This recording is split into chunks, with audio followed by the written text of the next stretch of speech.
அதிகாரத்தினுடைய முதல் பாடல்.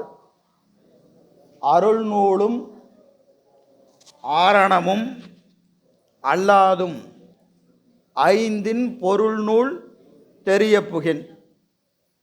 அருள் நூலும் ஆரணமும் அல்லாதும் ஐந்தின் பொருள் நூல் தெரிய புகின்.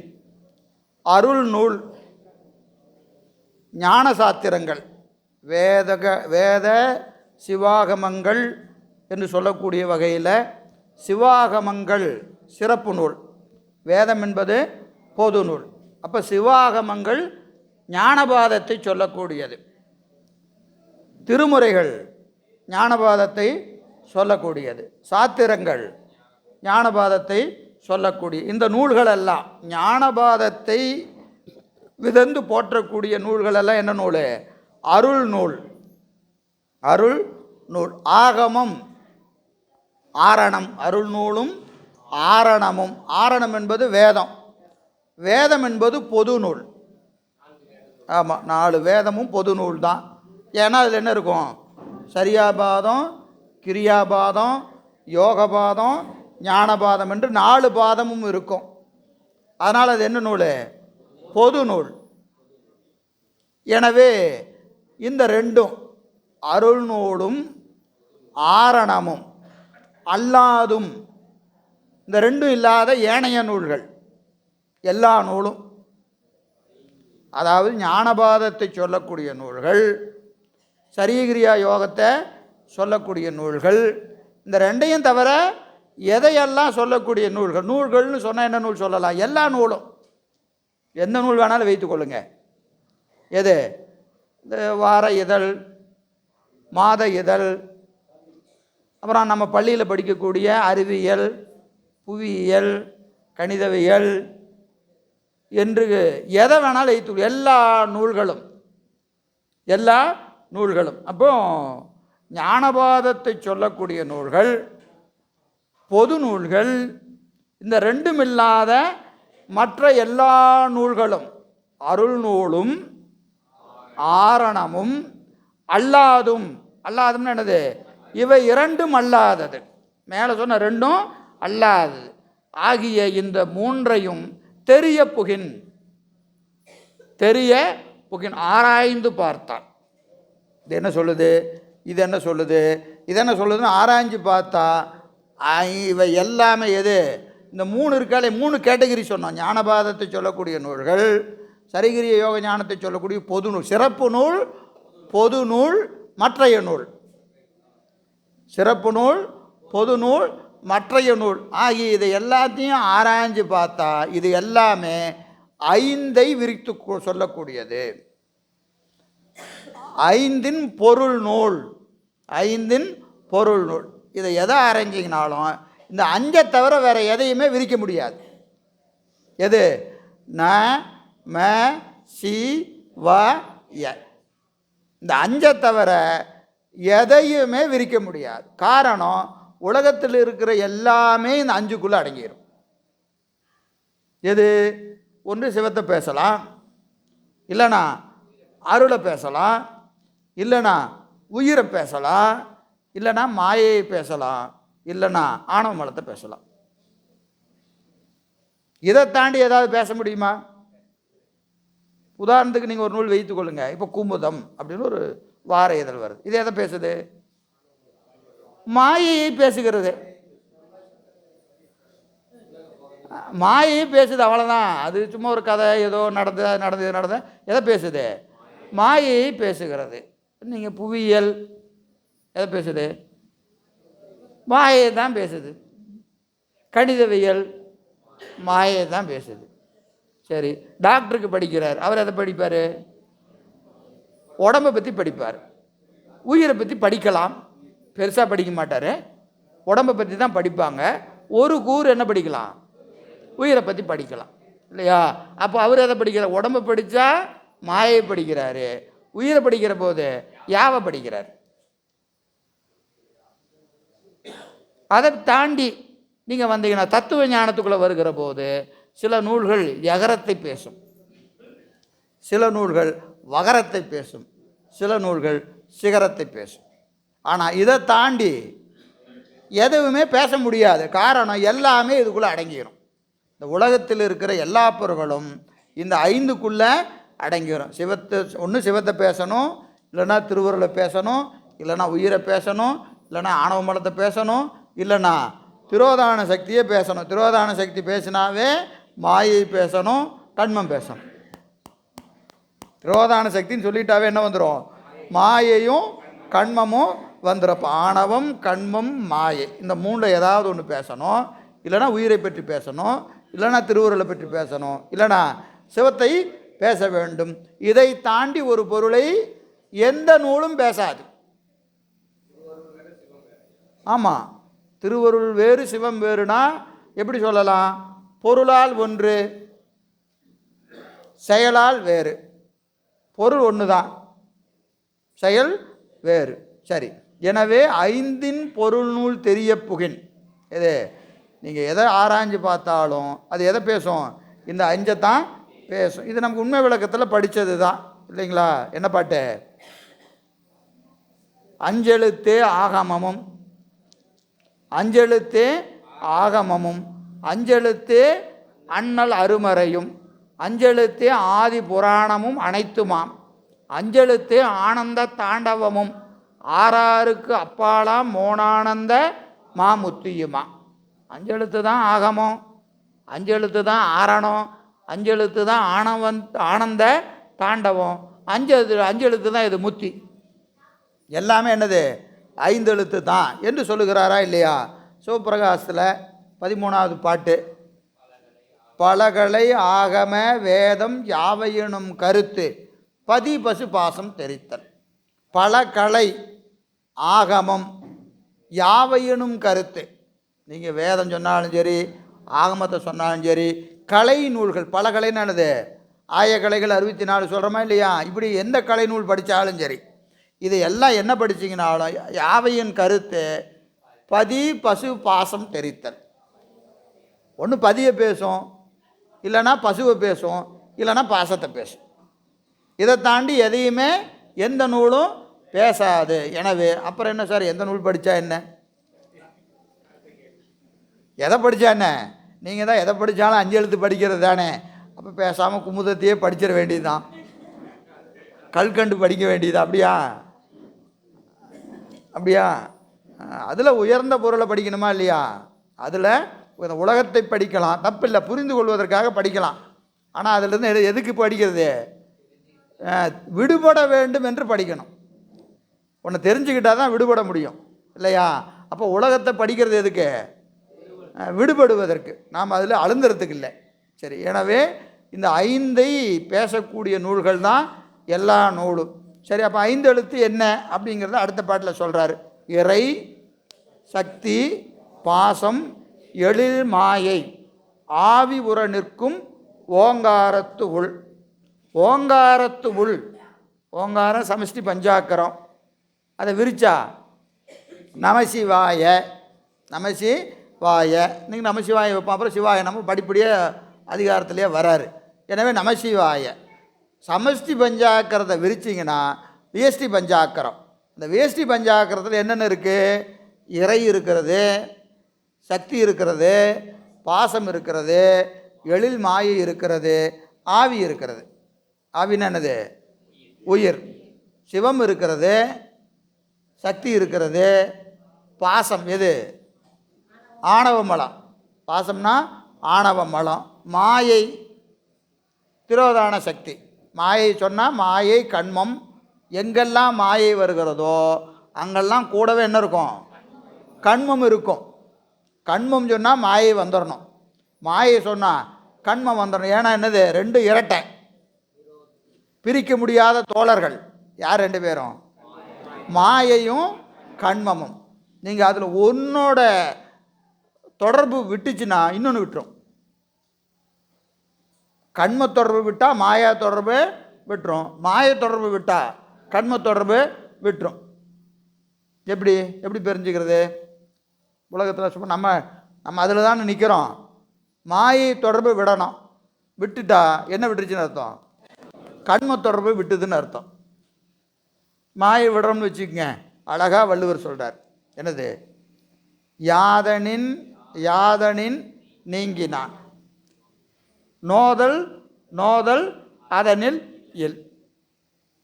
இதை விட கண்மமாயை விளக்கவே முடியாது.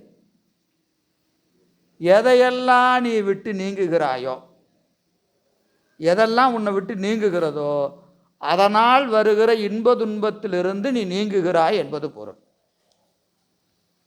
ரொம்ப அடிப்படையாக சைவ சித்தாந்தத்தில் நீங்கள் பக்குவம் வரணும்னு சொன்னால் இந்த ஒரு குறளை ஒரு நாளைக்கு 5 எழுத சொல்கிற மாதிரி 108 தடவை சொல்ல வேண்டியது தான்.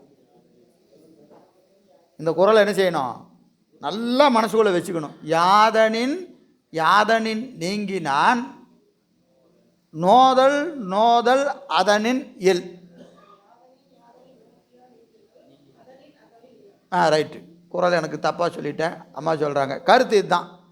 எதெல்லாம் நம்மை விட்டு நீங்குகிறதோ, எதெல்லாம் நம்மை விட்டு நீங்குகிறதோ அதனால் பின்னால் வருகிற துன்பத்திலிருந்து நாம் நீங்குகிறோம்னு பொருள். பொருள் நீங்கினால் இன்ப துன்பம் நீங்கும். உங்களை விட்டு ஒரு பொருள் போகுது, ஒரு பொருள் நம்மளை விட்டு போகுது, நாம் என்ன செய்வோம்? ஐயோ என்னை விட்டு போயிடுச்சே, ஐயோ என்னை விட்டு போயிடுச்சே, நான் அப்படி வச்சுருந்தேனே இப்படி வச்சுருந்தேன்னு. உன்னை விட்டு போனால் ஒரு துன்பம் போச்சுன்னு நினை. உன்னை விட்டு ஒரு பொருள் போச்சுன்னா என்ன அர்த்தம்? உன்னை விட்டு ஒரு துன்பம் போகிறது. காரணம், அந்த பொருளால் பின்னாடி உனக்கு என்னென்ன துன்பம் வர வேண்டி இருக்கிறதோ அந்த துன்பம் இப்பொழுது உன்னை விட்டு நீங்குகிறது என்பது பொருள். நம்ம ஒருத்தரோட பழகிட்டு இருப்போம், பழகினதுக்கப்புறம் என்ன செய்வோம்? திடீர்னு அவரோட பேச மாட்டோம், ஏதோ ஒரு பிரச்சனை வந்துடும். உடனே நமக்கு என்ன ஆகிடும்? அப்படி பழகிட்டு இருந்தோம் இப்படி பெருமாள் நம்மள்ட்ட இருந்து அவர்கிட்ட நம்மளை நீக்கிறாருன்னா பின்னாடி ஏதோ ஒன்று வர இருக்குது. அது என்னன்னு நமக்கு தெரியாது, வர்ற வரைக்கும் நமக்கு தெரியாது. அந்த துன்பத்திலிருந்து நம்மளை என்ன செய்கிறாரு? இன்றே நீக்குகிறார். நாளை வருகிற துன்பத்திற்கு பெருமாள் என்ன செய்கிறாரு? இன்னைக்கே நம்மளை விட்டு அந்த பொருளிலிருந்து நீக்குகிறார். பொருள் நீங்கினால் துன்பம் நீங்கும். பொருள் என்பது மாயை, இன்ப துன்பம் என்பது கண்மம். ஒன்னொன்னா நம்மளை விட்டு நம்ம நீங்கணும். நம்மளா நீங்கிற மாதிரி தெரியல, சாமி என்ன செய்கிறாரு? அவராக நீக்குவார். அப்போ என்ன செய்யணும்? ரொம்ப சந்தோஷம் சாமி, என் வேலை மிச்சம், நானாக விடுனா கூட விட்டுருக்க மாட்டேன், சரி நீங்களே எடுத்துட்டீங்க பரவாயில்ல அப்படின்னாலும் சொல்லணும். நம்ம விரும்பி விடலைனாலும் பெருமான் நீக்குகிற போது என்ன செய்யணும்? திருச்சிற்றம்பலம். ஊட்டும் வினை இருந்தால் உண்ணானை உன்பதத்தை ஊட்டி பிடித்து புசிப்பிக்கும். கேட்டு திரியாதே வந்து தில்லை தெய்வமே என்று இரு. என்னது? உனக்கு ஊட்டணும்னு ஒரு வினை இருந்தால், உனக்கு இந்த போகத்தை கொடுக்கணும்னு முடிவு பண்ணிட்டா, நீ வீட்டுக்குள்ளே போய் கதவை சாத்திட்டு தாள் போட்டுட்டு உக்காந்துருந்தினாலும் கதவை உடைச்சிட்டு வந்து இந்த புடி இதை அனுபவி அப்படின்னு கொடுத்துருவார். நீ வேணும்னா கேட்க வேண்டியதில்லை, உனக்கு அதை கொடுக்கணும்னு பெருமான் முடிவு பண்ணிட்டா நீ வேண்டான்னு சொன்னாலும் விட மாட்டார். அப்படின்னு என்ன அர்த்தம்? அப்படியே ரிவர்ஸில் போட்டுங்க. என்னது? நீங்கள் வேணும்னு என்ன துரத்துனாலும் உங்களுக்கு அந்த வினை இல்லைன்னா கொடுக்க மாட்டார். வேணும்னு வீதி வீதியாக சுற்றினாலும் கொடுக்க மாட்டார், வேண்டான்னு வீட்டுக்குள்ளே உட்கார்ந்தாலும் விட மாட்டார். ஊட்டும் வினை இருந்தால் உன் ஆணை உன் பதத்தை ஊட்டி பிடித்து புசிப்பிக்கும். இது அனுபவமாக பல முறை பெற்றதுக்கப்புறம் ஒரு அறிவு வரும். என்ன செய்யணும்? கேட்டு தெரியாது, கேட்டு தெரியாது. பெருமாண்டு போய் இதை குடிச்சாமி அதை ஒன்றும் கேட்காத, அவன் கொடுக்கணுன்னா ஏன் போய் புலம்பிட்டு கிடக்கிற இல்லையா? அவராக கொடுப்பார். நீ என்ன செய்யக்கூடாது? இதை கூட அதை கொடுன்னா கேட்காத. கேட்டு தெரியாதே தில்லை தெய்வமே என் செயலாவது யாதொன்றுமில்லை நின் செயலே என்று நினதருளாலே உணரப்பெறின் என் செயலே காண்களே, என் செயலே காண்களே. ஆனால் நமக்கு எதையுமே விடுவதற்கு மனம் வருவதில்லை. சில நேரங்களில் நமக்கு நல்ல செயலாக கூட இருக்கும், ஆனாலும் கூட அது பெருமான் திருவுள்ள சம்மதம் எதுவோ அதுதான் நடக்கும். நம்மை ஒரு இடத்துல இருந்து சாமி நவுத்துறாருன்னு வச்சுக்கங்க. ஒரு இடத்துல இருந்து நம்மளை நவுத்துறாருன்னா அது எதற்கு என்று நமக்கு புரியாது. நமக்கு அப்போ வருத்தமாக இருக்கும். நமக்கு அது என்னவாக இருக்கும்? வருத்தமாக இருக்கும். என்னடா நான் சாமி நான் இப்படி செஞ்சிட்டு இருந்தேனே, என்னை இப்படி செய்ய இப்படி ஆகிப்போச்சே. தொண்டுனே வைத்துக்கொள்ளுங்க. ஒரு உழவாரம் செய்கிறோம், ஒரு கோயிலில் தொடர்ந்து ஒரு உழவாரம் செய்து கொண்டு இருக்கிறோம். பெருமான் என்ன செய்கிறாரு? ஏதோ ஒரு சூழ்நிலையால் நம்மளை என்ன செய்ய முடியறதில்ல, அந்த உழவார பணி தடைபட்டு போகிறது. அப்போ நமக்கு என்ன வருத்தம் வரும்? ஏன்னா நம்ம மேலே விருப்பம் இருந்து அது நடக்கலை இது நடக்கலைன்னா பரவாயில்ல, தொண்டு தடைபடுகிற போது நமக்கு என்ன வரும்? வருத்தம் வரும். அப்போது நமக்கு அந்த இடத்துல ஒரு கேள்வி, 2 கேள்வி இருக்கிறது. ஒன்று, 63 என்ன செஞ்சாங்க? கொள்கைக்காக உயிரை விட்டாங்க. நம்மளால் முடியுமா? நம்ம அந்த அளவுக்கு உழைப்பாக இருக்கிறோமா? இல்லை. அப்போ என்ன செய்யலாம்? திருவருள் சாமி உங்கள் திருவழியில் விட்டுட்டேன், நீங்கள் எனக்கு செஞ்சு கொடுங்க அப்படின்னு பெருமான்கிட்ட விண்ணப்பத்தை செஞ்சுட்டு அந்த நேரத்தில் நம்ம என்ன செய்யணும்? எங்கே வாய்ப்பு இருக்கிறதோ அங்கே அந்த பணியை செய்யணும். நம்ம பணியை நிறுத்திடக்கூடாது. ஏன்னா அந்த நேரத்தில் என்ன செய்யணும்? இப்போ இங்கே இல்லைன்னா, வாய்ப்பு இல்லைன்னா, இதே நேரத்தில் இன்னொரு இடம் எங்கேயோ நமக்கு பெருமான் இங்கேருந்து அங்கே நம்ம என்ன செய்கிறாரு? நவுத்துறாருன்னு அர்த்தம். இங்கேருந்து அங்கே மாற்றுறாருன்னு அர்த்தம். இது மாற்றுறதுக்கு என்ன காரணம்னு நமக்கு தெரியாது. இங்கே நம்ம தனியாக செஞ்சுக்கிட்டு இருப்போம். அங்கே போய் செய்யும்போது நம்மளை பார்த்து 4 பேர் செய்வாங்க. அந்த 4 பேர் ஒரு திருக்கூட்டமாக கூட மாறும். தெரியாது. புரியுதுங்களா? இங்கே ஒரு நபர் செய்த தொண்டு இப்போ சாமி என்ன செய்கிறாரு? ஒரு சூழ்நிலையை ஏற்படுத்தி இவர் இங்கேருந்து இன்னொரு இடத்துக்கு நவுத்துவார். அங்கே போனால் அது 10 ஆகும், 100 ஆகும். அப்போ அவர் என்ன செய்ய வேண்டி இருக்கிறது? இங்கிருந்து அவரை நகர்த்தணும். அப்போ நகர்த்துகிற போது சில வருத்தங்கள், இடர்பாடுகள் இதெல்லாம் வரும். ஆனால் நாம் என்ன செய்யக்கூடாது? துவண்டு போகக்கூடாது. தொண்டை விடாமல் செய்யணும். தொண்டை எந்த இடத்துலையும் விட்டுறக்கூடாது. தொண்டை விடாது செய்யணும். ஆனால் இங்கே முடியாதுன்னு பெருமான் முடிவு பண்ணி நாம யார் அதுக்கு? இப்போ அந்த நேரத்தை என்ன செய்யணும்? திருவருளை நோக்கிய பயணத்தில் நம்மளை அப்படியே தொடர்ந்து செய்யணுமே ஒழிய, அது இறைவன் முடிவு செய்த பிறகு நாம் என்ன செய்ய முடியாது? ஒன்றும் செய்யறதுக்கு ஒன்றுமே இல்லை. அப்போ இறைவன் நம்ம அடிக்கடி சொன்னதான், the boss is always correct. The boss is always correct. பெருமான் ஒருபோதும் உயிர்களுக்கு துன்பத்தை செய்ய மாட்டான். எங்கே ஐயா? அதுதான் நீங்கள் தொண்டையே விடக்கூடாதுன்னு தானே சொல்கிறேன் நான். தொண்டையே நம்ம அதுக்காக சரி விட்டாச்சின்னு போய் அதை வீட்டில் உட்காந்து தூங்கிட்டு இருக்கிறது இல்லை. நம்ம இப்போ நாவுக்கரசு பெருமான் போனார், என்னாச்சு?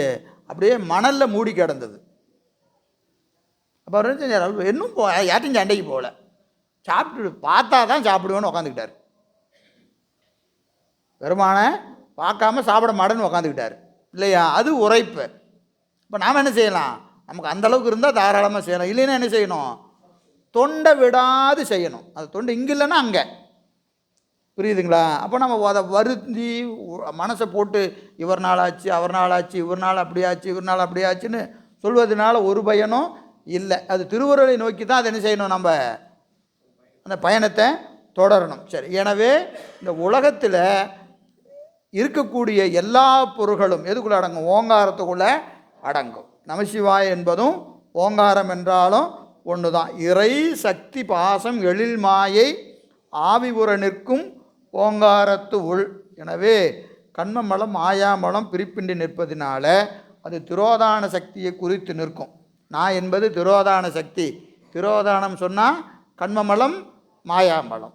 மா என்பது மலம், மா என்பது மலம். நமசிவாய என்பதில் நான் என்பது என்னது? திரோதான சக்தி. திரோதான சக்தின்னு சொன்னாவே கண்மம் மாயை 2 வந்துடும். மா என்பது ஆணவ மலம், சீனா சிவம், வானா திருவருள், யா என்பது உயிர். சரி ஐயா, 2 ஒன்றா தான் நீங்கும். 2 ஒன்றா தான் நீங்கும். அதாவது தூளறிந்தது நியாயம் மாதிரி தான். மாயை மேலே உங்களுக்கு பற்று நீங்குச்சுன்னு வச்சுக்கோங்க. இப்போ மாயை மேலே பற்று நீங்குச்சுன்னா கண்மம் குறைஞ்சிருக்குதுன்னு அர்த்தம். இப்படி வச்சுக்கலாம். கண்மம் குறைஞ்சா மாயை மேலே பற்று நீங்கும். 2ம் சைமல்டேனியஸாக நடக்கும். இருவினை ஒப்பு மலபரிபாகம் சத்தினி பாதம். இருவினை ஒப்பு என்னது? கண்மமல பரிபாகம். இருவினை ஒப்பு என்பது கண்மமல பரிபாகம். வினைதானே, நல்வினையும் தீவினையும் சரிசமமாக பார்க்கக்கூடிய தன்மை என்பது என்னது? கண்மமல பரிபாகம். கண்மமலம் பக்குவம் அடையுதுன்னு அர்த்தம். கண்மமலம் பக்குவம் அடையதான் என்னது? இருவினை ஒப்பு. சரி, இருவினை ஒப்பு வந்துருச்சுன்னு எப்படி தெரிஞ்சுக்கிறது? இருவினை ஒப்பு வந்துருச்சு, நான் சொல்லிக்கிறேன், எனக்கு இருவினை ஒப்பு வந்துருச்சு அப்படி வச்சுக்குவோம். அது எப்படி தெரிஞ்சுக்கிறது? ₹1,00,000 லாபம் வந்தாலும் ₹1,00,000 நட்டம் வந்தாலும் ஒரே மாதிரி இருக்கணும். லாபம் வந்தாலும் எது ஒரே மாதிரி, ₹1,00,000 வரவே அதுக்கு என்ன ரியாக்ட் பண்ணுவோமோ அதே ரியாக்ஷன் தான் ₹1,00,000 நட்டமானாலும் ரியாக்ட் பண்ணும். எப்படி இருக்கணும்? சிரிச்சுக்கிட்டே இருக்கணும். வரும்போது எப்படி சிரிக்கிறோமோ அதே மாதிரி போகும்போதும் சிரிக்கணும். சிரிச்சுட்டு என்ன அர்த்தம்? இருவினை ஒப்பு வந்துருச்சுன்னு அர்த்தம். இப்போ இருவினை ஒப்பு வந்ததுக்கு அடையாளம் எது? மாயை. மாயையுடைய பற்று நீங்குதா இல்லையா? வந்தாலும் எது வரும்? மாயை தான் வரும். எது போகும்? மாயை தான் போகும். அப்போ மாயை மேலே உங்களுக்கு எவ்வளவு பற்று இருக்கிறது, மாயை நீங்கள் எவ்வளவு விட்டுருக்கிறீங்கன்னு வச்சு தான் எதை அறியலாம்? கண்மமலத்தை அறியலாம். புரியுதுங்களா? ரெண்டு என்னது? வைஸ் வர்சான்னு சொல்லுவாங்களே ஆங்கிலத்தில், ஒன்றோடு ஒன்று தொடர்புடையது. மாயாமலம் கூட கூட கண்மமலம் கூடிக்கிட்டே போகும். மாயாமலம் குறைய குறைய கண்மமலம் குறையும். அப்படி சொல்லலாமாண்ணா? அப்படியும் சொல்லலாம். இல்லைண்ணா, கண்மமலம் குறைய குறைய மாயாமலம் குறையும். எப்படி வேணாலும் நீங்கள் வச்சுக்கலாம். ஏன்னா ரெண்டும் ஒன்றோட ஒன்று தொடர்புடையது.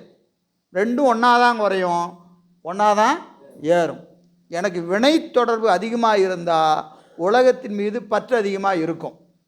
வினையும் அதிகமாக இருந்தால் உலகத்தின் மீது பற்று அதிகமாக இருக்கும். அப்போ வினையை நான் அறிவதற்கு கருவியாக இருப்பது என்னது? உலகம். உலகம்தான் வெளியே இருக்கிற மீட்ரு, அளக்கிற மீட்ரு. எது? உலகப்பற்று. அளக்கப்படுவது எது? கண்மமலம். கண்மமலத்தை அளப்பதற்கு உலகப்பற்று தான் கருவி. இது இந்த மீட்ரு அப்படியே 100, 150, 200 ஓடிச்சுன்னா அங்கே உள்ள ஹெவியாக இருக்குதுன்னு அர்த்தம் சரக்கு. எது? கண்மமலம். சரியா? எனவே அந்த வகையில் இந்த ஐந்தும் நமக்கு சொல்லப்படுகிறது.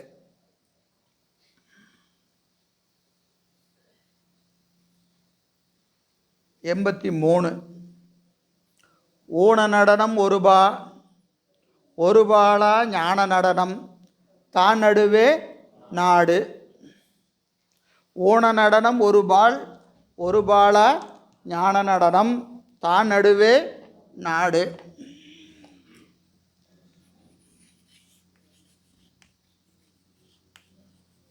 சிவய நம சிவாய நம எல்லாம் ஒன்று தான். சரியா? சிவாய நம சிவய நம எல்லாம் ஒன்று தான். எகரம் எங்கே இருக்கு? நடுவில் இருக்கு. நடுவில் இருக்கு. நாமாவை முன்னிறுத்தி சொன்னால் ஊன நடனம், சீவாவை முன்னிறுத்தி சொன்னால் ஞான நடனம். தான் நடுவே ஊன நடனம் ஒரு பால ஞான நடனம் தான் நடுவே நாடு. தான் நடுவே நாடு. இதை ஆராய்ந்து அறிவாயாக. முதல்ல ஆன்மா எதில் நிற்கும்? ஊன நடனத்தில் தான் நிற்கும். ஊன நடனம் எது? உண்மை விளக்கத்தில் பாட்டை சொல்லுங்க பார்க்கலாம். ஊன நடனம் தோற்றம் துடியதனில் தோயும் திதி அமைப்பில் சாற்றிடும் அங்கியிலே சங்காரம் ஊற்றமா ஊன்று மலர்பாதத்தே உற்ற திரோதம் முத்தி நான்ற மலர்பாதத்தே நாடு. இருக்கா இல்லையா? அங்கே 35 படத்தை போட்டிங்க, பாட்டை போடாமல் விட்டீங்க. பாட்டை போட்டிருந்தா டக்குன்னு சொல்லியிருப்போமே. தோற்றம் துடியதனில், தோற்றம் துடியதனில் அப்படின்னு என்னது? உடுக்க ஏந்திய கரம் எதை குறிக்குது? படைத்தல். அடுத்தது தோயும் திதி அமைப்பில், அமைந்த கரம். திதின்னு என்னது? காத்தல். இப்போ உடுக்க ஏந்திய கரம் படைத்தல் தொழிலையும், அபயகரம் காத்தல் தொழிலையும், சாற்றியிடும் அங்கியிலே சங்காரம் நெருப்பேந்திய கரம் அழித்தல் தொழிலையும் காட்டி நிற்கிறது. சாற்றியிடும் அங்கியிலே சங்காரம் ஊற்றமா ஊன்று மலர்பாதத்தே, உற்ற திரோதம் ஊன்றிய திருவடி மறைத்தல் தொழிலை காட்டி நிற்கிறது. அடுத்தது முத்தி நான்ற மலர்பாதம் தூக்கிய திருவடி, அருளல் தூக்கிய திருவடி. படைத்தல், காத்தல், அழித்தல், மறைத்தல், அருளல், ஐந்தொழில். இதற்கு என்ன நடனம்? ஊன நடனம்னு பேர். இதுக்கு என்ன நடனம்? ஊன நடனம். ஊன நடனம்னு என்னது? ஊனத்தை நீக்குகிற நடனம். இப்போ ஊனத்தை நீக்குதலாவது, இப்போ இதில் பாருங்கள், இந்த ஐந்தொழிலில் உயிரின் மேலே நடக்கிறது 2, உலகத்தின் மேலே நடக்கிறது 3. 5 தொழிலில் 3 தொழில் எது மீது நடக்கிறது? உலகத்தின் மீது. எது? படைத்தல், காத்தல், அழித்தல். உலகத்தை படைக்கிறான், உயிரை படைக்கிறானா? படைத்தல்னா எதை படைக்கிறான்? இப்போ படைத்தல் என்பது என்னது? படைத்தல், இறைவன் படைத்தான், உலகத்தை படைக்கிறான். இப்போ படைத்தல்னா என்னது? உயிருக்கு தேவையான தனு கரண புவன போகங்களை படைச்சு உயிரை கொண்டு வந்து அதுக்குள்ளே வைப்பான். உடம்பை படைச்சு உயிரை கொண்டு வந்து என்ன செய்கிறான்? அதுக்குள்ளே கொண்டு வந்து பொருத்துவான். இப்போ நம்ம உடம்புக்குள்ளே என்ன செய்ய வச்சுருக்கிறான்? உயிரை அடைச்சி வச்சுருக்கிறான் இல்லைங்களா? உயிரை என்ன பண்ணியிருக்கிறான்? 1 9 வாசல் வைத்தாய், ஒக்க அடைக்கும் போது உணர மாட்டேன். 9 ஓட்டைக்குள்ளே உயிர் நிற்கிது. எப்போ வேணாலும் எந்த ஓட்டை வேணாலும் கிளம்பும். எப்போ அவன் எப்போ முடிவு பண்ணுறானோ அப்போ இந்த 9 வாசலில் ஏதாவது ஒரு வாசலில் உயிர் போகும் இல்லையா? அப்போ உடம்புக்குள்ளே உயிரை என்ன செய்கிறான்? படைத்தலாவது நம்ம சைவ சித்தாந்தத்தில் முதல் வகுப்பில் சொன்னது தான். என்னது? உயிரை இறைவன் படைக்கவில்லை, உயிர்களை இறைவன் படைக்கவில்லை. இறைவன் போல உயிர்களும் அனாதி நித்த பொருள். எனவே படைத்தல் என்பது உயிர் செய்த வினைக்கு தக்கவாறு உடம்பை படைச்சு அந்த உடம்புக்குள்ளே கொண்டு வந்து உயிரை வைக்கிறது. இதுதான் படைக்கிறதுன்னு பேர். அப்போ படைப்பது என்பது உலகத்தை படைக்கிறான், உடம்பை படைக்கிறான், உயிரை கொண்டு வந்து அதில் வைக்கிறான். அதான் படைத்தல். காத்தல்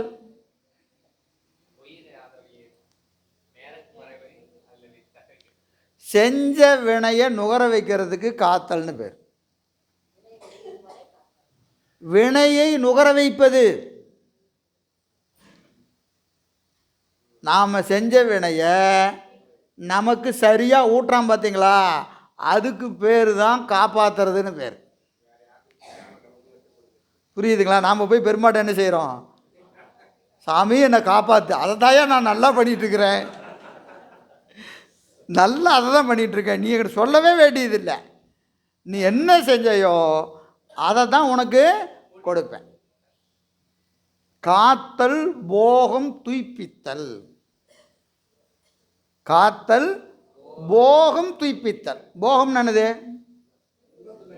இன்ப துன்பம். இன்பமாகட்டும் துன்பமாகட்டும் அதை சரியாக கொண்டு வந்து ஊட்டுறதுக்கு பேர் தான் என்னது? காத்தல். இனிமேல் போய் கேட்பீங்க, காப்பாற்று. நீ கேட்டாலும் கேட்கலனாலும் அவர் செஞ்சிருவார். புரியுதா? காத்தல் என்பது நாம் செஞ்ச வினையை நமக்கே சரியாக ஊட்டுவான். அப்போ நம்ம என்ன செஞ்சுருக்கணும்? நல்லா செஞ்சு வச்சுருந்தா இன்பத்தை ஊட்டுவான். காப்பாற்றுனா என்னது, அது அங்கே பைப் லைனில் வரிசையாக இருக்குது என்னது, இன்பம் துன்பமெல்லாம் நம்ம அதில் நிறைய நிறைச்சி வச்சுருக்கணும். எதை புண்ணியத்தை நிறைச்சி வச்சுருந்தா அப்படி இன்பமாக கொட்டும் இல்லையா? எனவே காத்தல் போகம் துய்ப்பித்தல், திரோதாயி தகனிறுத்தல். இந்த பாட்டு எங்கம்மா இருக்குது? சிவப்பிரகாசம், சிவப்பிரகாசத்தில் இருக்குது நான் சொல்கிற பாட்டு. திரோதாயி தகனிறுத்தல். திரோதாயின்னு என்னது? மறைத்தல். மறைத்தலாவது தகனிறுத்தல், தக்கவாறு நிறுத்தல். எதில் தக்கவாறு நிறுத்துறது? காத்தலுக்கு தக்கவாறு நிறுத்துவார். காத்தலுக்கு தக்கவாறு நிறுத்துவார். போகத்தை ஊட்டுறாரா இல்லையா? இன்பத்தை ஊட்டணும், துன்பத்தை ஊட்டணும். இதை ஊட்டணும்னா எது வேணும்?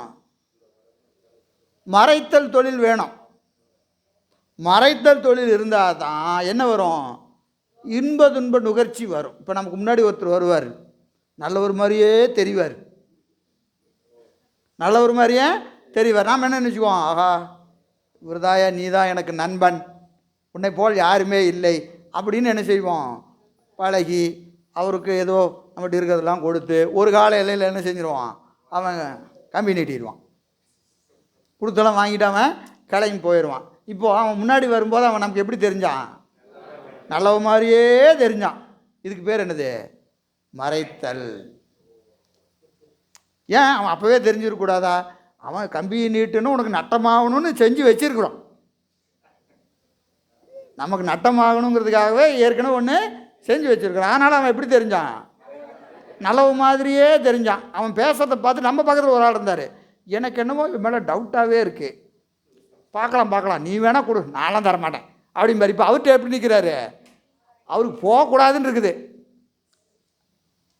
இவனுக்கு போகணும்னு இருக்குது. ஒரே ஆள் பேசுகிறான், இவன் கொண்டே கொடுத்துட்றான், அவன் கொடுக்க மாட்டேங்கிறான். அப்போ என்னது? அந்த வினையை ஊட்டுமாறு எது செய்கிறது? மறைத்தல் தொழில் நடக்கிறது. இன்பம் வந்தாலும் அப்படி தான், துன்பத்தை தான், ஏன்னா துன்பம் தான் நமக்கு நல்லா புரியும், அதுக்காக சொல்கிறேன். இன்பமும் அப்படி தான், இன்பமும் அப்படி தான். இப்போ இப்படி வச்சுக்கோ, ஒரு நல்ல ஆள், இவருக்கு என்ன தெரிவார்? நல்ல ஆளாக தெரிய மாட்டார். இவருக்கு எப்படி தெரிவார்? நல்ல ஆளாக தெரிவார். இவர் அவரோட சேர்ந்து பலதை செஞ்சு இவர் முன்னேறிடுவார், இவருக்கு மறைச்சிடுவார். எப்படி தெரிவார்? எனக்கு இவன் மேலே டவுட்டாகவே இருக்குதுமா. யார் மேலே? நலவு மேலே. போச்சா வரவு? அதுவும் திரோதானம் தான். இப்போ நமக்கு என்ன வினை இருக்கிறதோ அந்த வினைக்கு தக்கவாறு அறிவு தொழில் படும். அதுக்கு தான் மறைத்தல் தொழில் பேர்.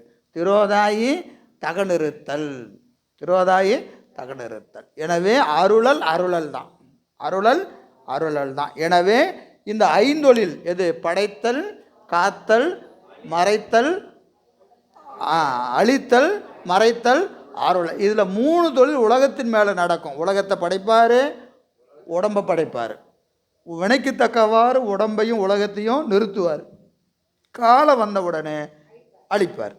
அப்போது அருளலும் மறைத்தலும் உயிர்கள் மேல் நடப்பது.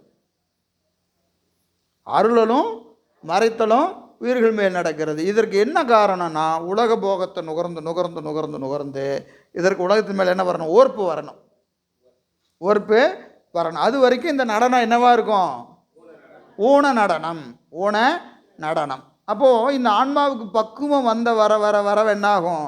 அது பெருமான் மேலே அதுக்கு பற்று வரும், பெருமான் மேலே பற்று வரும். அப்படி பற்று வருவதனால அது என்ன செய்யும்?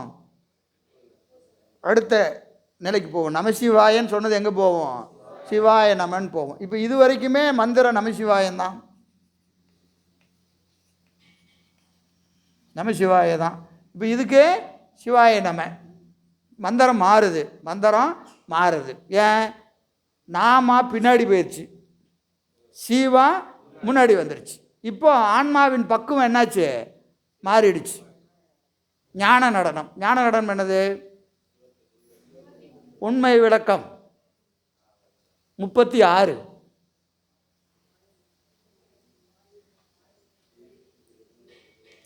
பார்த்து படிக்கூடாது, பாட்டை சொல்லணும். மாயைதனை உதறி வல்வினையை சுட்டு மலம் சாய அமுக்கி அருள்தான் எடுத்து நேயத்தால் ஆனந்த வாரதியில் ஆன்மாவை தானெழுத்தல் எந்தையார் பரதம்தான் மாயைதனை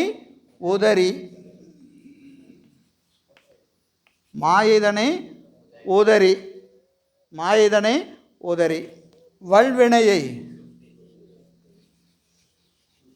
சுட்டு மலம் சாய அமுக்கி. இப்போ இந்த உடுக்க தான், ஒரே உடுக்க தான் இங்கே என்ன செஞ்சுது, ஊன நடத்துல உலகத்தை படைக்குது. எதுக்காக? அனுபவிக்கிறதுக்காக. ஆன்மா செஞ்ச வினைக்கு தக்கவாறு நல்ல அனுபவி ராஜா அப்படின்னு சொல்லி உலகத்தை என்ன செய்கிறாரு, தனு கரண புவன போகங்களை இந்த உடுக்கையை அடித்து என்ன செய்கிறாரு, படைக்கிறார். நாதம்னு பேர். நாதம்தான் உலக தோற்றத்திற்கு மூல காரணம் இல்லையா? நாதத்திலிருந்து தான் தோன்றுகிறது. இந்த உடுக்கையை அடித்த உடனே என்னாவது, உலகம் படைக்கிறார். இப்போ உடுக்கை அடிச்சுக்கிட்டே இருக்கிறாரு, உலகம் என்னாவது, படைச்சிக்கிட்டே இருக்கிறாரு. உலகம் தோன்றிக்கொண்டே இருக்கிறது. உலகம்னா புதுசாக தோன்றதில்லை, போகம் தோன்றிக்கொண்டே இருக்கிறது இல்லையா? ஒவ்வொரு கணமும் நமக்கு என்ன வருது, போகங்கள் தோன்றிக்கொண்டே வருதா இல்லை? ஒவ்வொரு கணமும் போகம். ஏன்னா உடுக்கை அடிச்சுக்கிட்டே இருக்கிறார். உடுக்கை அடிக்க என்ன வருது, போகம். உலகத்தில் போகங்கள் விளைந்து கொண்டே இருக்கிறது. படைத்தல்னு பேர். சரியா? எது வரைக்கும்? பக்குவம் வர வரைக்கும் அனுபவிச்சுக்கிட்டே இருப்பான். பக்குவம் வர வரைக்கும் என்ன செய்வான், உலகத்தை விரும்பி அனுபவிப்பான். பக்குவம் வந்தோன்னே என்ன செய்வான், போதும்ப்பா எனக்கு உலகப்பற்று போதும் அப்படின்னு இவனுக்கு என்ன ஊர்ப்பு வர ஆரம்பிக்குதா இல்லையா? ஒரு லட்டு சாப்பிடுங்க, எனக்கு ரொம்ப பிடிக்குங்க லட்டு, இந்த 1 சாப்பிடு, இந்த அடுத்தது இந்த 2 சாப்பிடு, 3 சாப்பிடு அப்படின்னு கொடுத்துட்டேன். பிடிக்குதுன்னு சொன்னால் அதுக்காக இப்படியா சொல்லுவோமா இல்லையா? ஊர்ப்பு வருதா இல்லையா? அது மாதிரி உலக போகத்தில் என்ன வரணும், ஊர்ப்பு வரணும். இப்போ வந்தால் என்னாகும், இதே உடுக்க என்ன இது வரைக்கும் மாயையினால் உலகத்தை படைத்து கொண்டிருந்ததா இல்லையா?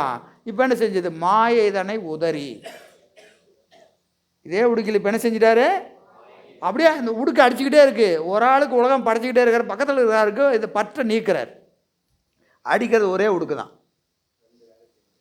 ஒரு ஆளுக்கு படைத்தல் தொழிலையும் ஒரு ஆளுக்கு பற்றை நீக்குகிற தொழிலையும் செய்கிறது. மாயைதனை உதறி. அப்புறம் வல்வினையை சுட்டு. எதனால்? நெருப்பேந்திய கரம். மூலம் என்ன செஞ்சிட்டு இருந்தது, அழித்தல் தொழிலை செய்து கொண்டு இருந்தது. அழித்தல், புரியுதுங்களா? உலகத்தை பெருமான் என்ன செய்கிறாரு, அழிக்கிறாரு.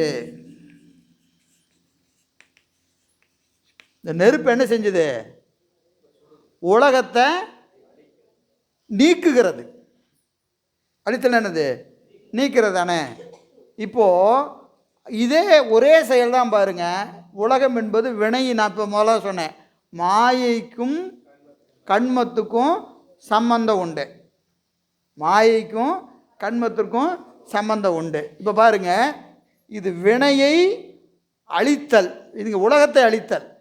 உலகத்தை எது, நெருப்பேந்திய கரம்.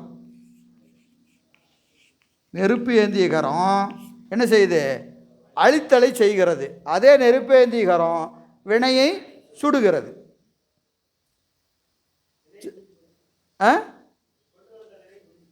அவ்வளவுதான், ஒரே வேலை தான். என்னது, ஒருத்தர் இறந்து போகிறார், இப்படி வச்சுக்கோ, ஒருத்தர் இறந்து போகிறார். பக்குவம் இல்லாதவன் என்ன சொல்லுவான், ஒரு அழித்தல் தொழில் நடந்து போச்சாங்க, அவனுக்கு உடம்பையும் உயிரையும் பிரிச்சுட்டார் அப்படின்னு சொல்லுவான். பக்குவம் இருக்கிறவன் வந்த வினை முடிஞ்சது போயிட்டார், போயிட்டான். ஒரே காரியம்தான் நடக்குது, ஒருவர் இறந்து போனார். பக்குவம் இல்லைன்னா அது என்ன தொழில், அழித்தல் தொழில். பக்குவம் இருந்தால் வினை நீக்கம்.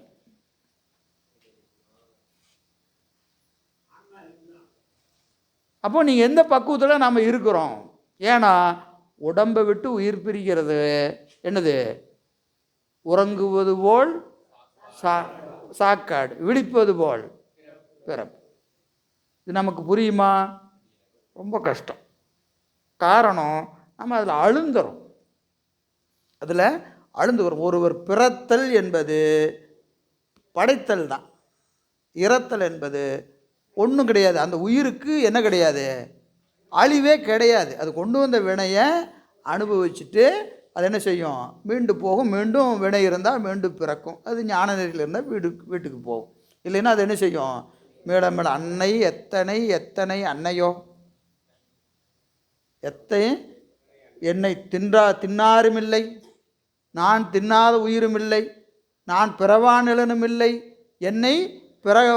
நான் பிறவாத நிலனும் இல்லை, நான் இரவாத நிலனும் இல்லை, என்னை பெற்றாரும் இல்லை, நான் பெறாத உயிரும் இல்லை. எல்லாரும் எனக்கு அம்மாவாக வந்துட்டாங்க, எல்லாரும் எனக்கு பிள்ளையாக வந்துட்டாங்க. எல்லா ஊர்லேயும் நான் பிறந்துட்டேன், எல்லா ஊர்லேயும் நான் இறந்துட்டேன் இல்லையா? 11ஆம் திருமுறையில் சொல்கிறார் இல்லையா? எனவே இப்போ பாருங்கள், நெருப்பேந்திய கரம் பக்குவம் ஊன நடனத்தில் அழித்தல் தொழிலையும் ஞான நடனத்தில் வினையையும் சுடுகிறது. மாயதனை உதறி வல்வினையை சுட்டு. அடுத்தது மலம் சாய அமுக்கி. இந்த ஊன்றிய திருவடி இருக்குது பாருங்க, ஊன்றிய திருவடி அது என்ன செய்யுது? ஆணவ மலத்தை போட்டு ஒரு அமுத்துறார். யாருக்கு? பக்குவமுடைய ஆன்மாக்களுக்கு. பக்குவமுடைய ஆன்மாக்களுக்கு. பக்குவம் இல்லாத ஆன்மாக்களுக்கு திரோதானத்தை செய்கிறார். திரோதானத்தை செய்கிறார். இப்போ திரோதானம் என்பதும் மறைத்தலும் இங்கே ஆணவமலை நீக்கம். ஆணவமலை நீக்கமும் பக்குவத்திற்கு ஏற்ப மாறுபடும்.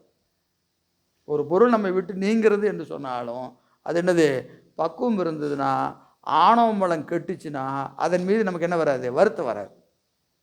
வருத்தம் வராது. எனவே இதாங்க சொல்கிறார், என்னது? மலம் சாய அமுக்கி. மலம் சாய அமுக்கி. அந்த ஊன்றிய திருவடியில் ஆணவ மலத்தை என்ன செய்கிறாரு? போட்டு ஒரு அமுத்துறார். அடுத்தது அருளால் எடுத்து. இந்த தூக்கிய திருவடி இருக்கு பாருங்க, அது என்னது? அருளால் எடுக்கிறது. அதுக்கு தான் தூக்கிய திருவடின்னு பேர். தூக்கிய திருவடினா கால் தூக்கி இருக்கிற திருவடி ஒன்று. இன்னொன்று ஆணவ மலத்தில் கிடக்கிற உயிரை அது தூக்கிய திருவடி. ஆணவ மலத்தில் நம்ம கிடக்கிறோம், அங்கேருந்து நம்மளை எது தூக்குதே? அந்த அருள் என்கின்ற திருவடி தான் தூக்குது மேலே. பிறவி கடலிலே இருந்து நம்மை தூக்குகின்றது எது? திருவடி தான். அதான் தூக்கிய திருவடி. குஞ்சித பாதம் நான்ற திருவடின்னு சொல்கிறோமா இல்லையா? எனவே தூக்கிய திருவடி. எனவே அது அருளால் எடுத்து என்ன செய்கிறாரு? ஆனந்த வாரதியில் தான் அழுத்தல். துன்பமாகிய கடலிலே இருந்து நம்ம எடுத்து இன்பமாகிய கடலிலே போய் நம்ம என்ன செய்கிறாரு? அமுத்துறாரு. ரெண்டையும் தாங்க முடியலங்கிறார். நமக்கெல்லாம் துன்பம் தாங்கலை, ஞானிகளுக்கு இன்பம் தாங்கவில்லை. மணிவாசகர் திருவாசகம் பூரா அதான் அப்படியே கதறார். எதை தாங்காம? இன்பம் தாங்காமல் கதறார். இன்பம் தாங்காமல் கதறார். என்னது சொல்கிறாரா இல்லையா? என்னது? களிறு போல் சொல்கிறாரா இல்லையா? என்னது? அந்த அந்த கரும்பு காட்டுக்குள்ளே நுழைந்த களிறு போல நான் என்னையும் இருப்பதாக்கினன், என்னையும் இருப்பதாக்கினன் என்று சொல்கிறார். அந்த வகையில் ஒரு வகையில் பார்த்தா துன்பம் எது? இறைவனை பிரிந்தது துன்பம். இறைவனை பிரிந்தது துன்பம். ஒரு வகையில் இன்பம் என்னது? அந்த தனக்கு தகுதி இல்லாத எனக்கு இவ்வளவு இன்பமா? இந்த எனக்கு இந்த இன்பத்தை நீ கொடுக்க அவருக்கு என்ன தோணுது? யான் இதற்கு இளனோர் கைமாறு. நான் என்னன்னு சொல்கிறது? இது நான் என்ன செய்ய முடியும்? இதுக்கு எனக்கு ஏதாவது தகுதி இருக்கா? இவ்வளவு இன்பத்தை கொடுக்குறீங்களே, எனக்கு ஏதாவது தகுதி இருக்கிறதா என்பது தான் மணிவாசகருடைய கருத்து. எனவே அது ஞான நடனம். ஆன்மா எங்கே நிற்குது? நடுவில் நிற்குது. ஒரு பக்கம் ஊன நடனம், ஒரு பக்கம் ஞான நடனம். தான் நடுவே நாடு. நாடுனா என்னது? ஆராய்வாயாக ஆராய்ச்சி பண்ணி பார்க்கணும். ஆராய்ச்சி பண்ணி என்ன பண்ணணும்? ரெண்டும் இருக்குது. இந்த பக்கமும் பார்க்குது, இந்த பக்கமும் பார்த்து நீயே முடிவு பண்ணிக்கப்பா. பார்த்து நீயே முடிவு பண்ணிக்க. முடிவு என்ன பண்ணணும்? இதை முழுசாக விட்டுறணும் சாமி. ரெண்டையும் பார்த்ததுக்கப்புறம் என்ன தெரியணும்? இது வேண்டாம், இது சிற்றின்பம், இது பேரின்பம். பேரின்பத்தை அனுபவித்த நிலையில் எதை விட்டுறணும்? சிற்றின்ப போகத்தை விட்டுறணும், உலக பந்தத்தை விடணும். இதுதான் ஆராய்ச்சி. நாடு ஆராய்வாகன்னு என்னது?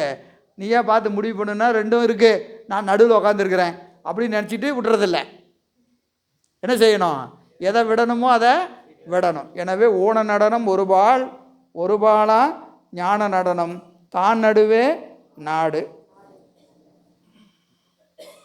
திருவாசகத்தில் சொல்கிறார் இல்லையா? வான நாடரும் அறியோனாதனி மறையீருமுனும் தொடரோனாதனி ஏன நாடரும் அறியோனாதனி என்னை இனிதாய் ஆண்டு கொண்டவா ஊன நாடகம் ஆடுவித்தவா உருகினான் உனை பருக வைத்தவா ஞான நாடகம் ஆடுவித்தவா நைய வையத்து உடைய விச்சையே என்று அருள் செய்வது போல இங்கே இறைவன் இந்த ரெண்டு நிலையிலையும் நமக்கு அருள் செய்கிறார்.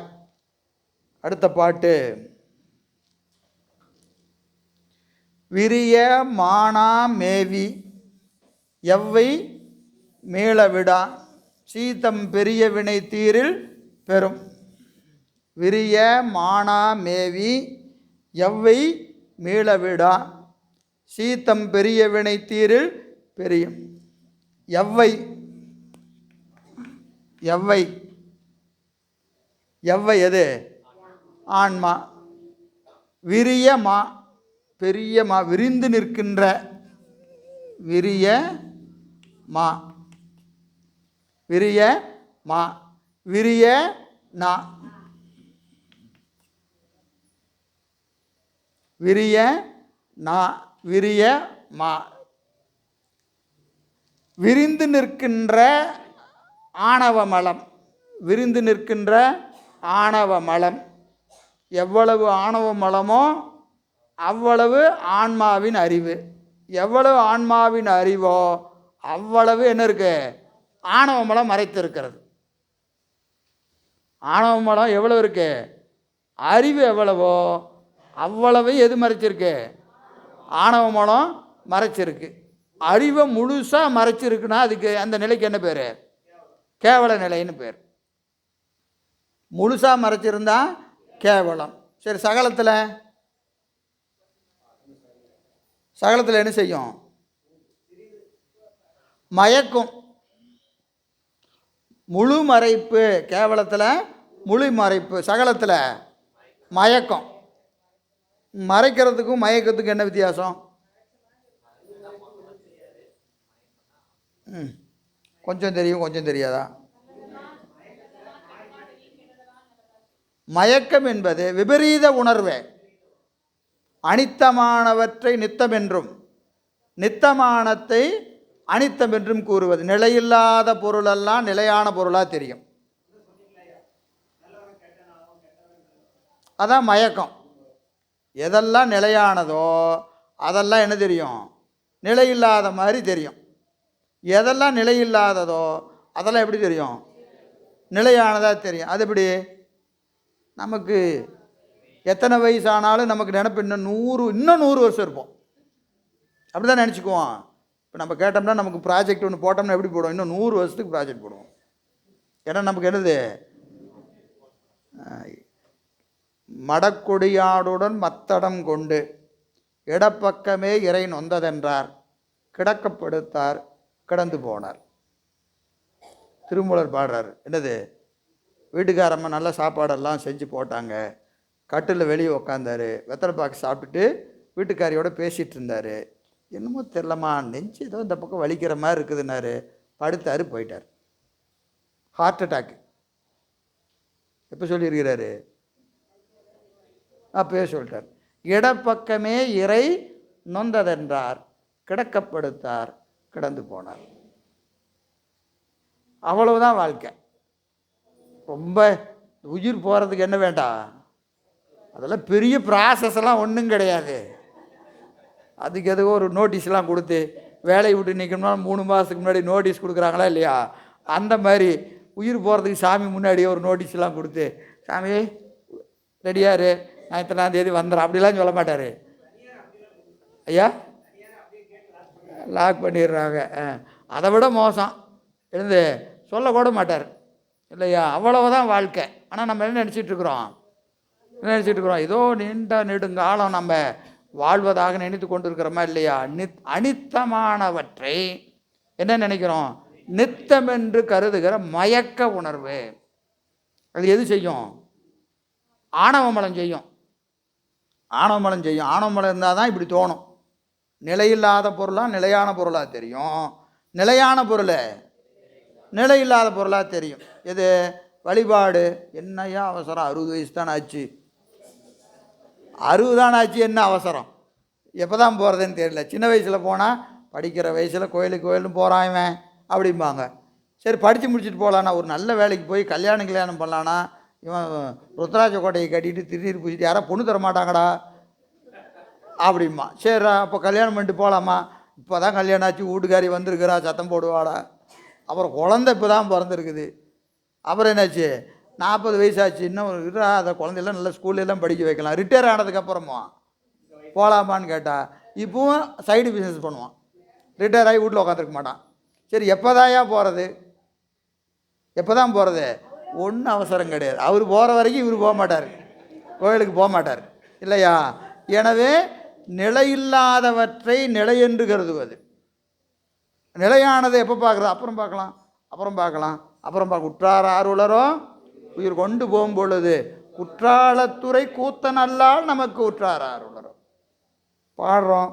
ஆனால் நமக்கு அதை ஈட்டுகிற தன்மை வேண்டுமா இல்லையா இல்லைங்களா. அது வருமானு கேட்டால் எல்லாருக்கும் வராது. அதுக்கு காரணம் என்னது, ஆணவ மலம், மயக்க உணர்வு. அப்போது இந்த விரியமா எதை மேவி நிற்கும், நான் மேவி, இதனை நான் மேவி நிற்கும். நான் என்பது என்னது, திரோதான சக்தி. நான் மேவி நிற்கும் எதை, மலத்தை மேவி நிற்கும். ஆணவ மலத்தை எது மேவி நிற்கும், நகரமாகிய திரோதான சக்தி மேவி நின்று என்ன செய்யும், ஆன்மாக்களுக்கு உலக போகத்தை ஊட்டிக்கிட்டே இருக்கும். மீள விடா, எதில், உலக போகத்திலே இருந்து உயிர்களை மீள விடா.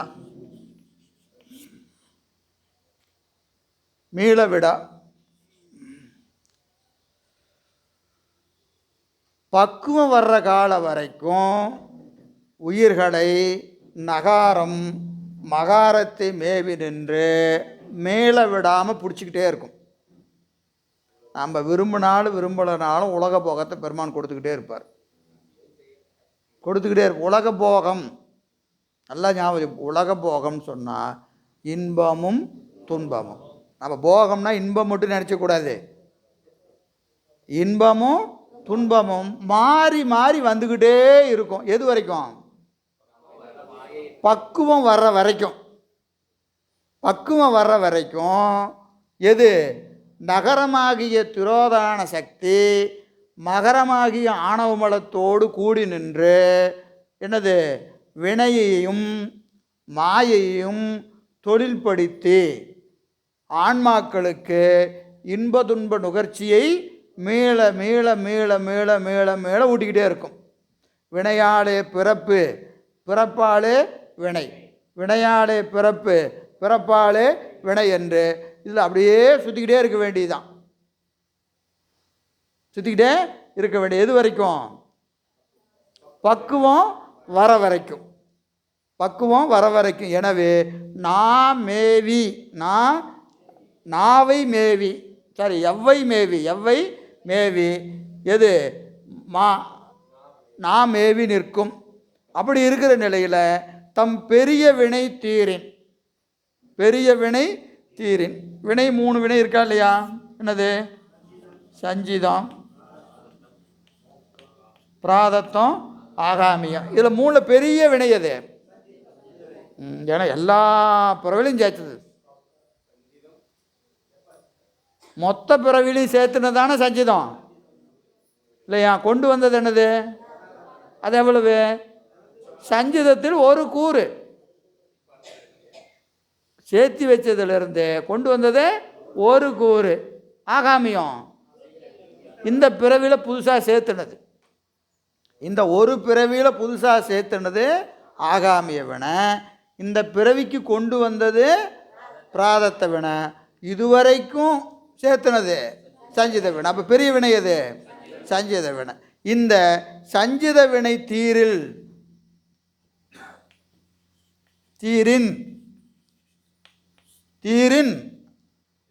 தீர்ந்தால், தீரின்னு அர்த்தம். தீர்ந்தால் எப்போ தீரும்? சஞ்சித வினை எப்போ தீரும்? குருநாதனது தீக்கையில் தான் தீரும். சஞ்சித வினையை அனுபவித்து கழிக்கவே முடியாது. சஞ்சித வினை கழிக்கவே முடியாது. அப்போது தீர்ந்தால் அப்படின்னா குரு தரிசனம் நிகழ்ந்தால். குரு தரிசனம் நிகழ்ந்தால் தீக்கையை குருநாதன்ட்ட வாங்குற போது அவர் என்ன செய்கிறாரு? சஞ்சித வினையை ஞானத்தினாலே எரிப்பார். அப்போ குரு தரிசனம் நிகழ்ந்தால் என்ன ஆகும்? சி பெறும்.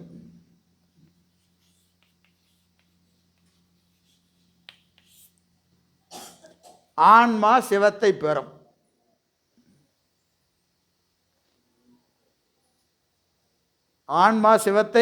பெறும். அது வரைக்கும் சுற்றிக்கிட்டே இருக்கும். இந்த சுழற்சியிலிருந்து நீக்கணும்னா குரு தரிசனம் நிகழணும். குரு தரிசனம் நிகழ்ந்தால் என்னாகும்? சஞ்சித வினை தீரும். அப்போ 2 மீதி இருக்கா இல்லையா? இங்கே பாட்டில் சுருக்கமாக சொல்லிட்டாரு. மீதி 2 என்ன இருக்கு? பிராரத்தம், ஆகாமியம் 2 இருக்கு. பிராரத்தம் ஆகாமியம் என்று 2 இருக்கு. இந்த 2 என்ன செய்யணும்? பிராரத்த வினை உடல் வழியாக கழிக்கணும். கொண்டு வந்த வினையை என்ன செய்யணும்? அனுபவித்து தான் கழிக்கணும். ஆகாமிய வினை ஏகனாகி இறைபணி நிற்றல். ஆகாமிய வினை வாராது. புதிய வினை வாராமல் பார்த்துக்கணும். அதுக்கு என்ன செய்யணும்? ஏகனாகி நிற்க, இறைபணி நிற்க. அது எப்படி ஏகனாகி நிற்கிறது?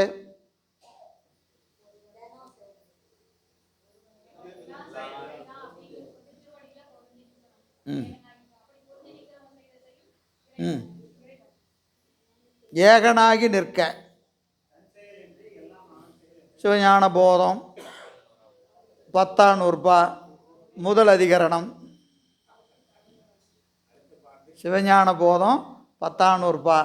ஏகனாகி இறைபணி நிற்க மலமாயை தன்னோடும் வல்வினை இன்றே.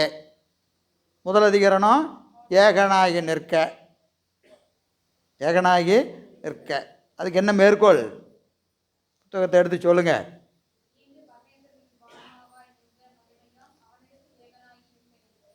ஈண்டு பரமேஸ்வரன் இவ்வான்மாவாய் நின்ற முறைமையால் அவனிடத்து ஏகனாகி நிற்க. எக்ஸாம்பிளோட சொல்கிறார். ஏகனாகி எப்படி நிற்கணும்னு என்ன செய்கிறாரு? உதாரணத்தோடு சொல்கிறார். அவன் உங்கள்கிட்ட எப்படி நின்னானோ நீ அவன்கிட்ட அப்படி நில்லுன்றார். பெத்த காலத்து ஆன்மாக்களிடத்து பரமேஸ்வரன் எப்படி நின்றானோ அப்படி முத்தி காலத்து ஆன்மாக்கள் பரமேஸ்வரனிடத்து நிற்கணும். இப்போ அவன் நம்மகிட்ட எப்படி நிற்கிறானோ அப்படி நீ அவங்ககிட்ட எப்படி நிற்கணும்? முத்தியில் நிற்கணும். இப்போ எப்படி நிற்கிறான்? எதை செஞ்சாலும் நான் செஞ்சேன்னு சொல்கிறோமா இல்லையா? அவன் எப்படி நிற்கிறான்?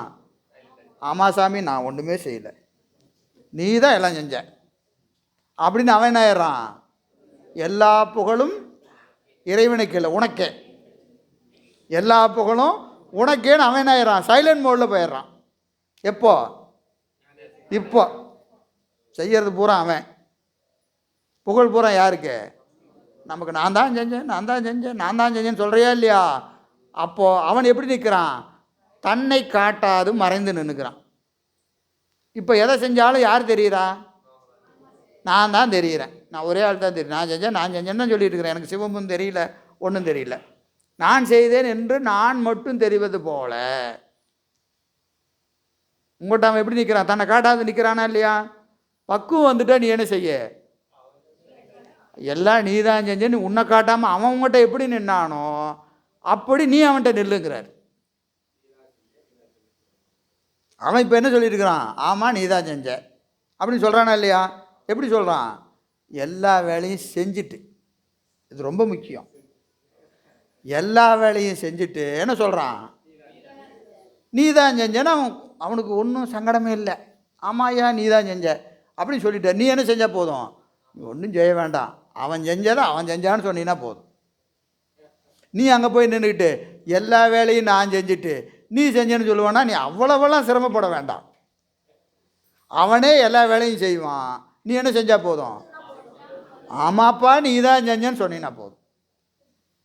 அதுக்கே முடிய மாட்டேங்குது பாருங்களேன். அதுக்கு நமக்கு அவ்வளவு கஷ்டமாக இருக்குது. வேலையை பூரா செய்கிறது அவரு, நமக்கு என்ன ஆமாம் நீ தான் செஞ்ச அப்படின்னு சொல்கிறதுக்கு என்னது வாய் வரமாட்டேங்குதே. அப்படி வந்துட்டா ஏகனாகி நிற்கிறவன்னு அர்த்தம். அப்படி நின்னா ஆணவ மலம் கெடும். ஆணவ மலம் கெடுறதுக்கு வழி என்னது? ஏகனாகி நிற்கணும். ஏகனாகி நின்னா ஆணவ மலம் கெடும். நமக்கு ஆணவ மலம் கொஞ்சமாவது குறைஞ்சிருக்கா அப்படிங்கிறத எப்படி டெஸ்ட் பண்ணோம்? திருவருள் அப்படின்னு சொல்கிறதுக்கு வாய் வருதான்னு முதல்ல பார்க்கணும். எதையாவது செஞ்சுட்டு யாராவது பாராட்டும் போத சாமி இது என்னுடையதல்ல, திருவருள் தான் செஞ்சது என்று சொல்லுகிற பக்குவம் வந்துட்டா ஆணவ மலம் கெட துவங்குகிறது என்பது பொருள். ஏன்னா எல்லா இடத்துலையும் நம்மளால் அப்படி இருக்க முடியாது.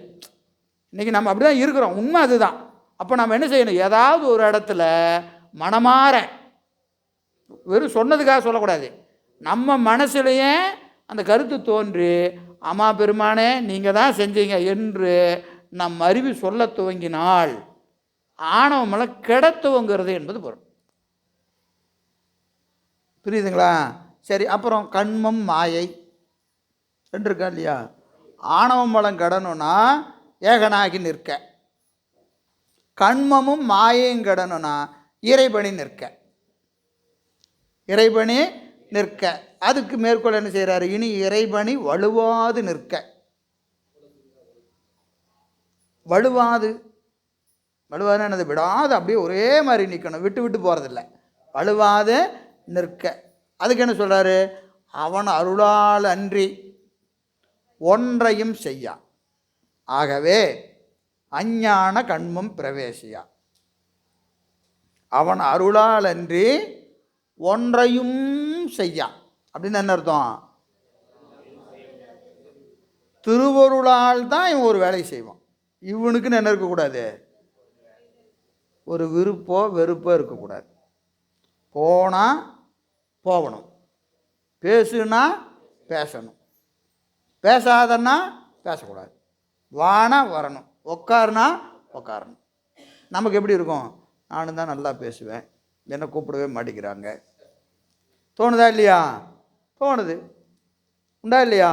நான் என்ன கூப்பிட்டுருந்தா நான் அப்படி பேசியிருப்பேன், இப்படி பேசியிருப்பேன். அப்புறம் திடீர்னு எனக்கு கேடு இறங்கி சொல்லிட்டாங்க, நான் எப்படி பாடுவேன்னு தெரியுமா? அவங்க மட்டும்தான் பாடுவாங்களா? தோணுதா இல்லையா? உண்மை, நமக்கு இதெல்லாம் நமக்கு தோணுகிற நிலை தானே. அப்போ என்ன அர்த்தம்? அருளாலன்றி ஒன்றையும் செய்ய. அப்போ என்ன அர்த்தம்? பேசுனா பேசணும், பாடுனா பாடணும். பாடுன்னு சொல்கிற இடத்துல நான் பாட மாட்டேன் அப்படின்னு என்ன அர்த்தம்? அங்கேயும் நமக்கு விருப்பு வெறுப்பு இருக்குதுன்னு அர்த்தம். கூப்பிடாத இடத்துல போய் பாடுறதும் தப்பு, கூப்பிட்ற இடத்துல பாடாததும் தப்பு. இப்போ என்ன வருது? நமக்குன்னு அங்கே ஒரு கருத்து வருதா இல்லையா? வருதா இல்லையா? செய்யன்னு சொன்னால் செய்யணும், வேண்டாண்ணா விட்டுறணும் இல்லையா? நமக்கு பெருமான் இன்னைக்கு வரைக்கும் அளந்துருக்கிறாருங்க, இந்த பணி போதும், பணி செஞ்சது போதுன்னு ஒருத்தர் சொல்கிறாருன்னா அது அவர் சொல்லலை, பெருமான் சொல்கிறாரு, விட்டுட்டு அப்படியே போக வேண்டியதுதான். போகலைன்னா நமக்கு என்ன வந்துடும்? விருப்பு வரும், வெறுப்பு வரும், இன்பம் வரும், துன்பம் வரும். அப்போ கண்மம் போச்சா? போகலைல்ல. கண்மம் எப்போ நீங்கும்? விருப்பு வெறுப்பு இல்லாமல் இருக்கணும். விருப்பு வெறுப்பு எப்போ நீங்கணும்? எப்படி தெரிஞ்சுக்கிறது? அவன் அருளால் அன்றி ஒன்றையும் செய்யான். இப்போ அருள் எப்படி செலுத்துகிறதோ அப்படி தான் போவாங்க. புரியுதுங்களா? இப்போ கடலில் கட்டினாங்க, தூக்கி கடலில் போட்டாங்க. கட்டுற வரைக்கும் தெரியுமா தெரியாதா? தூக்கி போடுற வரைக்கும் தெரியுமா தெரியாதா? போட்டதுக்கப்புறம் தெரியுமா தெரியாதா? எங்கேயாவது ஏன் போட்டீங்க, என்ன போய் போட்டீங்களா கேட்டாரா? அருளால் அன்றி ஒன்றையும் செய்ய. போட்டா போட்டுக்கோ. கற்றுணை பூட்டியோர் கடலில் பாய்ச்சி மாசில் வீணையும் மாலை மதியம். எங்கே இருந்துட்டு பாடுறாரு? சுண்ணாம்பு காவாய்க்குள்ளேருந்து பாட முடியுமா? நினச்சி பாருங்க. மாசில் வீணையும் மாலை மதியமும் வீசு தென்றல் வீசு தான். நமக்கு அக்னி நட்சத்திரமே காந்து காந்துன்னு காந்துது. சுண்ணாம்பு காவாய்கள் உட்காந்துட்டு பாடுறார். ஏன்னா அருளால் அன்றை ஒன்றையும் செய்ய. அது திருவருள் என்ன நடத்துதோ நடத்தட்டும். இப்போ உதாரணத்துக்கு நம்ம சொல்லக்கூடாது. உதாரணத்துக்கு ஒரு வேளை எங்கேயாவது அவருக்கு ஒரு உயிர் பிரிந்து இருக்குதுன்னு வச்சுக்கோங்க. அப்போ சொல்லக்கூடாது. நான் சில நேரத்தில் நம்ம புரியுறதுக்காக நான் சொல்கிறேன். அந்த ஏதாவது ஒரு சோதனைகளில் அவருக்கு உயிர் பிரிந்திருந்தாலும் அவர் திருவருள்னு தான் சொல்லுவார். அவருக்கு என்னது, ஐயோ சாமி என்னை கை விட்டுட்டீங்கன்னு சொல்லுவாரானா? சொல்ல மாட்டார். அவர் திருவருள்னு தான் சொல்லுவார். காரணம், உயிர் பிரிந்தாலும் கற்றுணை பூட்டியோர் கடலில் பாய்ச்சினும் சொன்னாரா இல்லையா? நற்றுணையாவது நமச்சிவை. என்ன ஆனாலும் சரி, அங்கே ரிசல்ட் என்னவா வேணாலும் இருக்கலாம். புரியுதுங்களா? அங்கே அந்த சோதனையினுடைய முடிவு என்னவா வேணாலும் இருக்கலாம். அது இப்படியும் இருக்கலாம், அப்படி எப்படி இருந்தாலும் அவர் அப்படி தான் இருப்பார். அவருடைய கருத்தில் என்ன இருக்காது? மாறுபாடே இருக்காது. அதுதான் இறைவனி நிற்றல்னு பேர். அப்படி நின்னா என்ன வராது? கண்மமும் மாயாமலமும் நீங்கும். ஆகாமிய வினை வாதியாது. ஆகாமியனை வாதியாது. இங்கே குருநாதனுடைய தீக்கையில் சஞ்சித வினை நீங்கும். அப்போ குருநாதன் தீக்கை பெற்ற உடனே சிவம் கிடைச்சிருமானா? கிடைக்காது. அதுக்கு பின்னாடி ஒரு பெரிய வேலை இருக்குது. அது சாதனை இருக்குது. அந்த சாதனையெல்லாம் செஞ்சால் சீயை பெறும், சிவத்தை ஆன்மா பெற்று நிற்கும் என்று இந்த பாடலில் சொல்கிறார்.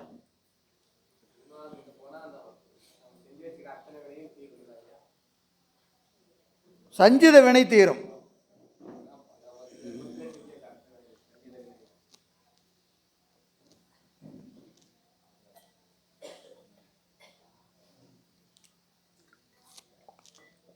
விண்ணுற அடுக்கிய விறகினின் வெவ்வளல் உண்ணிய புகிழவை ஒன்றும் இல்லையாம்.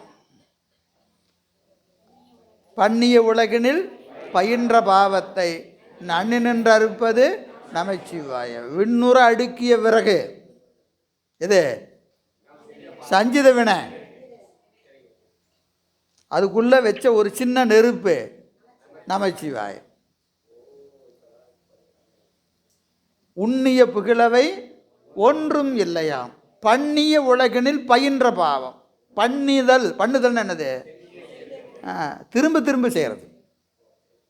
பண்ணி பண்ணி பேசுகிறாம்பாங்க. திரும்ப திரும்ப பேசுகிறேன் அப்படிங்கிறதுக்கு என்ன சொல்லுவாங்க? பண்ணி பண்ணி பேசுகிறாயா அப்படிம்பாங்க. இதெல்லாம் கீழே மதுரை அது கீழே இந்த சொல்லா சின்ன உண்டு. பண்ணி பண்ணி பேசுறது அப்படின்னு என்னது? இந்த உலகத்தில் ஒரு தடவையாக பிறந்த, எத்தனை தடவை பிறந்த, இந்த உலகத்தில் மீள மீள பிறந்தது. பயின்ற பாவம். பயிலுதல்னு என்னது? திரும்ப திரும்ப செய்கிறது. அந்த வினைக்கும் இவர் திரும்ப திரும்ப செய்வார். பிறக்கிறதும் திரும்ப திரும்ப பிறப்பார். திரும்ப திரும்ப பிறந்து திரும்ப திரும்ப செஞ்ச பாவம். பண்ணிய உலகினில் பயின்ற பாவத்தை நன்னி நின்று கெடுப்பது. நன்னுதல் பக்கத்தில் வந்து நின்று அதோடையே நின்று கெடுக்கும். நமசிவாயன்னு சொன்னீங்கன்னா வினையை ஊட்டிக்கிட்டே இருந்து பக்கத்துலேயே நிற்கும். பக்கத்துலேயே என்ன செஞ்சுட்ருக்கோம்? வினையை ஊட்டிக்கிட்டே இருக்கும். போதும்னு சொல்கிற வரைக்கும் ஊட்டிக்கிட்டே இருக்கும். கூடவே நிற்கும். எது? திரோதான சக்தி. பக்குவம் வர்ற வரைக்கும் என்ன செய்யும்? சாப்பிடு சாப்பிடு சாப்பிடு சாப்பிடுன்னு கொடுத்துக்கிட்டே இருக்கும். அப்பா போதும்னு சொன்னோன்னா அப்படியே ஒரு அமுத்தி தூக்கி இந்த பக்கம் போட்டுரும். நம சிவாயத்திலிருந்து எங்கே போட்டுருவோம்? சிவாய நமக்கு. நன்னி நின்று கெடுப்பது எதை கெடுக்கும்? வினையை கெடுக்கும், ஆணவ மலத்தை கெடுக்கும், போகத்தை கொடுக்கும். எங்கேயோ நின்று கெடுக்காது, கூடவே இருக்கும். திரோதானம் என்பது திருவருளே. திரோதானம் என்பது திருவருளே. எது வரைக்கும்? பக்குவம் வர வரைக்கும் அது திரோதானமாக தான் நிற்கும். உலகத்தை கூட்டிக்கிட்டு ஊட்டி கொடுத்துக்கிட்டே இருக்கும். பக்குவம் வந்துட்டு அப்படியே மாறிடும். எனவே இது எல்லா வினையும் கெடுக்கும். சரி, அடுத்த பாட்டு 85. மாளா திரு